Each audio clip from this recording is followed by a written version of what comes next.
The greeting culture. I would like to say South Africans are polite even to the people that they don't know. The first thing that was astonishing to me is I got in contact with the people of South Africa. The first time I moved to South Africa, you guys, was that the person who gets into the taxi, you guys, is supposed to greet everyone else. You know, you guys, it's very common, you guys, and it's the right thing to do, you guys. Well, in my country, in Zimbabwe, you get into a taxi, you can't even say hi to the person next to you. The only time you get to talk to a person is when you're asking for your change.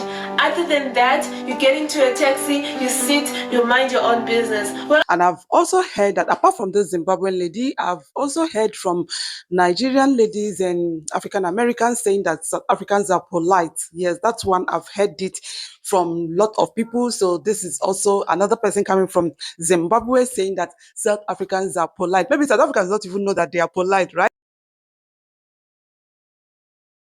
and with the beautiful experience that I've been having right here in South Africa, you guys, these are the things that I found quite shocking and quite unusual as a Zimbabwean, because we don't practice them in Zimbabwe, or they're not very common in Zimbabwe. So yes, you guys, let's get right into the video. Number one, the greeting culture. I would like to say South Africans are polite even to the people that they don't know. The first thing that was astonishing to me is I got in contact with the people of South Africa. The first time I moved to South Africa, you guys, was that the person who gets into the taxi, you guys, is supposed to greet everyone else. You know, you guys, it's very common, you guys, and it's the right thing to do, you guys. Well, in my country, in Zimbabwe, you get into a taxi, you can't even say hi to the person next to you. The only time you get to talk to a person is when you're asking for your change. Other than that, you get into a taxi, you sit, you mind your own business. Well, I find it very interesting right here in South Africa that they have a greeting culture, you guys, because I mean, we are people. I mean, you're supposed to greet the next person. It then will be easier to ask for change or to hand them over money to pass it to the driver. And then that brings me to point number two. In South Africa, there are taxis. Taxis are commuter omnibuses. Well, that is unlike in Zimbabwe, where the commuter omnibuses are not called taxis, they are called combis. And then the taxis are those Ubers that we call Ubers right here in South Africa. So when somebody told me I took a taxi from Johannesburg to Durban, and I was like, oh damn, so you're actually very rich, because in my head I was thinking a taxi is an Uber. So yes, that was quite shocking to me that taxis in Zimbabwe are Ubers right here in South Africa, and taxis right here in South Africa are combis in Zimbabwe. Does that make sense? Taxis and Ubers. So the third culture practice that I found very shocking right here in South Africa is the combis, you guys. The taxis do not have conductors. And for my Zimbabwean audience and all other people in Kenya, people in Nigeria, probably wondering, how does it work? How does a bus, how does a taxi operate without a conductor? Okay, so this is how it works. So if you are in a taxi and you happen to be sitting at the front seat just next to the driver, automatically you're the one who's going to be handling all the money. So your math is gonna be good, you guys. Your math is gonna be good, able to be handling people's money, for you to be able to be giving people their change. So yes, you guys, there are no conductors in South Africa, and I find it very interesting because despite the fact that there is no conductor in the taxis, you know, there are no shortages. Like, everyone is just bound to pay. Like, there's no other way. Well, in my country, Zimbabwe, you guys, there is a conductor. So for every load of a taxi, every load of a combi, there's supposed to be a conductor who's just there to do the bus fare collection, to give people their change and everything. And yes, that's how it is in Zimbabwe, and it's quite actually different from how it is right here in South Africa. Let me know, leave a comment in the comment section down below which country you're from, and let me know if you have conductors in your country, you guys. Another thing that I also found very interesting about South Africans is South Africans take pride in their culture. I'd like to say they are glued to their roots, and I find it very interesting because back home in my country, we are not very cultural, and it said that if you're a Christian in my country, you cannot take the traditional way. But in South Africa, I find it very interesting that you can actually be a Christian, believe in Jesus Christ, but you can also believe in your culture and in your roots. You guys, you have no idea how much a South African can go into a Lux mall, you know, wearing their traditional attire. You have no idea how a South African can just leave home with their traditional clothes, and then they just get into a mall with no shoes, with beads, you know, with red waxed hair, you know, just like that. And Nobody really finds it surprising or whatever. Well, in my country, Zimbabwe, you guys, there's a traditional cloth called reto. The moment that you put a reto on, you guys, automatically they're labeling you traditional healer. And in Zimbabwe, traditional healers, enanga, is not something that is very nice. It's not something that is very associated with, you know, pure things, nice things. The moment you wear a resto, the moment you wear traditional beads, the moment you go, they might actually chase you out of the supermarket, they might actually chase you out of the mall, because these things in Zimbabwe are actually associated with witchcraft. And I feel like Zimbabweans need to learn that there's nothing wrong with observing your culture, to know your roots. It doesn't mean that you don't believe in Jesus Christ if you take that path, okay? Another thing that I found very surprising right here in South Africa is the abortion culture.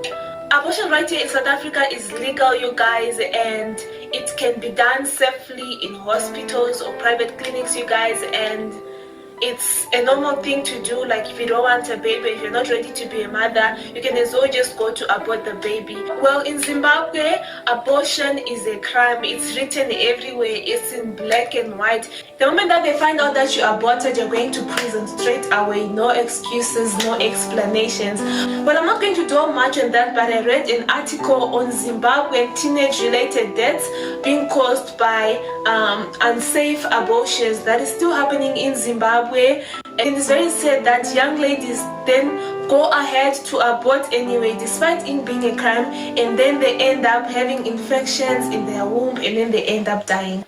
Pretty sad.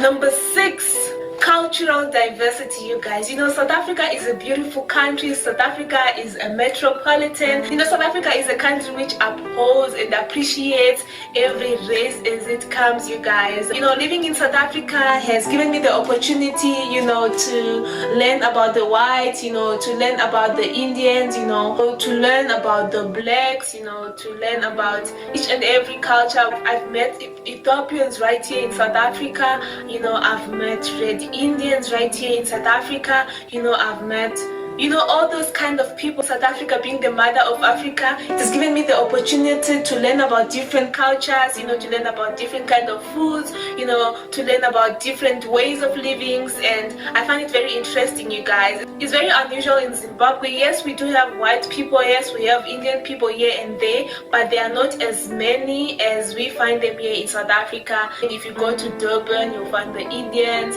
you know.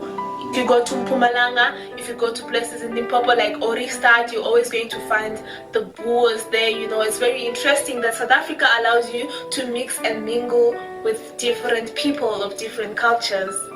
So you guys know sweet potatoes. In Shona we call them Bambaya. So how we cook Bambaya in Zimbabwe is you just put your Bambaya in a pot and then you boil them with a little salt and then they're ready to eat. Sometimes you can actually roast them on the fire and then that's it, nothing special. But one thing I found very shocking right here in South Africa is the way they cook their Bambaya, the way they cook their sweet potatoes, sweet potato and salty gravy on the side, and then you eat them together. At first I really didn't think that would work, but when I tested it, you guys, when I tested it, I really loved it. So I have to admit that indeed it is a good combination, but it's just something that we just don't do in Zimbabwe.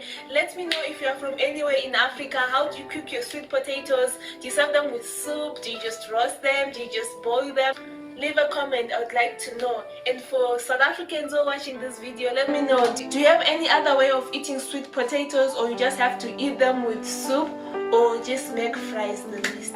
Another thing that I found very interesting about South Africa, you guys, is that healthcare in South Africa is for free. Well, I obviously mean healthcare in the public hospitals, okay? In South Africa, if you're not feeling well, you just go to the clinic. If you have a stomach ache, go to the clinic. If you have malaria, go to the clinic. If you have arthritis, if you have ulcers, go to the clinic. So all you need to provide is proof of residence and your identification. Despite you not being a South African, you are still going to be able to access health services in South Africa, you guys. But of course, as a foreigner, you know, when you're applying for your visa, you're supposed to pay for medical aid.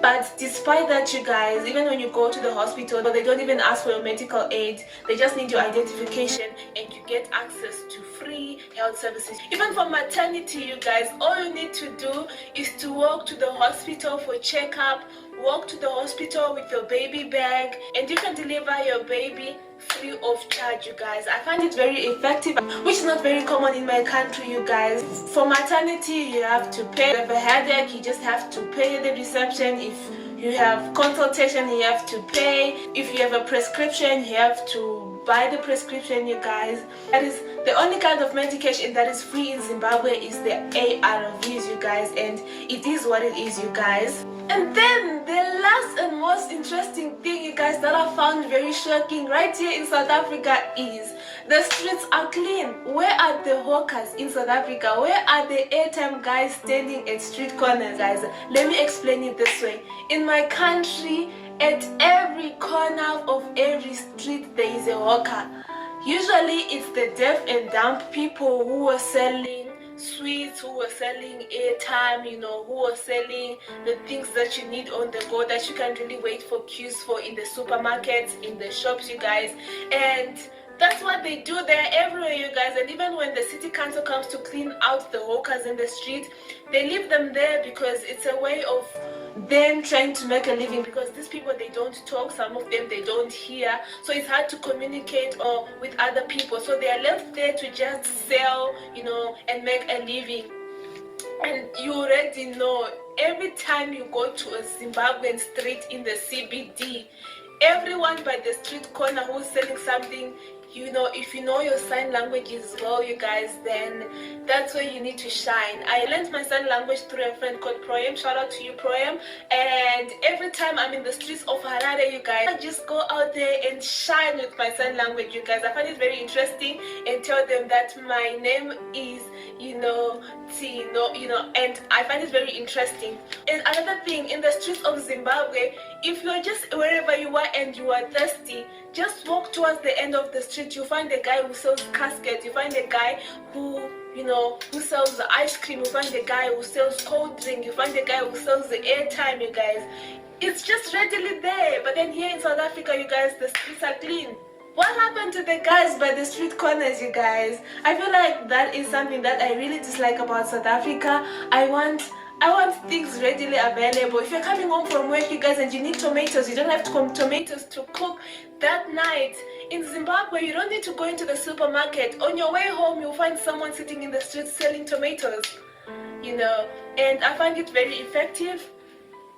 Although people are hawking for different reasons. And I also noticed that in countries like Kenya, there are hawkers all over, and it's a way of life. And in South Africa, they just don't do it, you guys. We have the supermarket. If you need tomatoes, you just have to, collect yourself and walk into a supermarket, get your tomatoes and out. If you need airtime, go into Pepsi, buy your airtime, or your supermarket, buy your airtime and out. There is no havoc in South Africa, you guys. And that's all for Wow, wow, wow. I love it when people share their positive experiences in other countries. And I've also heard that apart from the Zimbabwean lady, I've also heard from Nigerian ladies and African Americans saying that South Africans are polite. Yes, that's one. I've heard it from a lot of people. So this is also another person coming from Zimbabwe saying that South Africans are polite. Maybe South Africans don't even know that they are polite, right? But when you come from a different country and you mix up with South Africans, maybe you stay there for like 1 month, 2 months, 1 year, you will discover that they are polite. And I'm sure when South Africans even leave their country and move to other countries, maybe they'll also have their own experiences to share. They'll be like, these people are so tough. They are not polite. Are you getting it? So I love it when people share their experiences, whether good or bad. Like I love it when people share their experiences, right? It helps us know more about these people.